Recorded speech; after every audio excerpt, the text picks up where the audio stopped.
మనతో పాటు air force నుంచి రిటైర్ అయిన మాజీ సైనికులు ఉన్నారు ప్రసాద్ గారు. ఒకసారి మాట్లాడదాం. తను ఆర్టీసీకి సంబంధించి కొన్ని లోపాలు ఉన్నాయి, చెప్తాను మీడియా ముందుకు చెప్తానని చెప్పి వారు మనల్ని కాంటాక్ట్ అవ్వడం జరిగింది. ఒకసారి వారితో మాట్లాడదాం. సార్, ఏం చెప్తారు ఆర్టీసీకి సంబంధించి? ప్రస్తుతం సార్ నేను ఆర్టీసీ వ్యవస్థ ఎట్లా ఉంది, ట్రాఫిక్ కంట్రోలర్స్ ఎలా బిహేవ్ చేస్తున్నారు అనే దాని గురించి మాట్లాడడానికి మీ ముందుకు వచ్చానండి. నేను ఒక చిన్న ఉదాహరణ ఇస్తానండి. మెహదీపట్నం నుంచి సన్ సిటీ వైపు వెళ్ళే బస్సులు లంగర్ హౌస్ ఫ్లైఓవర్ని దాటి వెళ్ళాలి. నాకు 6 భాషలు చదవడానికి వచ్చు, 8 భాషలు మాట్లాడగలుగుతాను నేను. అయినా ఒక నిరక్షరాస్యుడిలాగా, ఇల్లిటరేట్ లాగా అక్కడ కంట్రోలర్ని అడగాలి నేను, సార్ ఏ బస్సు ఫ్లైఓవర్ పై నుంచి పోతుంది, ఏ ఫ్లైఓవర్ పక్క నుంచి పోతుంది అనేది. ఇదండి మన వ్యవస్థ. దీనికి సంబంధించి నేను అప్లికేషన్ కూడా ఇచ్చాను. ఇప్పటిదాకా నాకేమి ఫీడ్బ్యాక్ రాలేదు.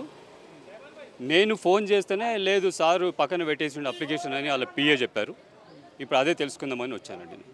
అంటే వీళ్ళు అసలు ఆన్ గ్రౌండ్ ఫీడ్బ్యాక్ తీసుకుంటారా కంట్రోలర్స్ నుంచి కానీ లేదా ప్యాసింజర్స్ నుంచి కానీ అనేది నా $1 మిలియన్ క్వశ్చన్ అండి. మీకేం రెస్పాండ్ వచ్చింది?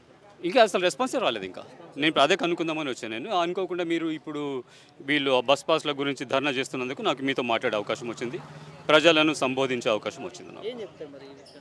నేను చెప్పేది ఒకటే సార్, మీరు ఏసీ రూమ్లలో కూర్చొని కాదు, ఏసీ రూమ్లో కూర్చుంటే నీకు ప్రజల బాధలు తెలియవు. నీకు డ్రైవర్ వస్తాడు, నీకు సల్యూట్ కొడతాడు, కారు తలుపు తీస్తాడు, నువ్వు కారులో వెళ్ళిపోతావు. ఆర్టీసీ బస్సులలో ప్రయాణించే ప్రయాణికుల ఇబ్బందులు నీకు ఎప్పుడు తెలుస్తాయి? నువ్వు వాళ్ళ నుంచి ఫీడ్బ్యాక్ తీసుకున్నప్పుడు తెలుస్తాయి నీకు.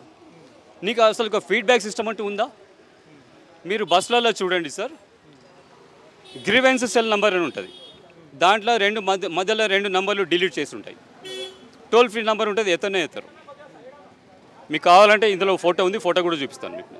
అలాగే నేను ఒక వారం క్రితము లేడీస్తో ఇంటర్వ్యూ కూడా చేయించాను హ్యాబిట్స్ దగ్గర.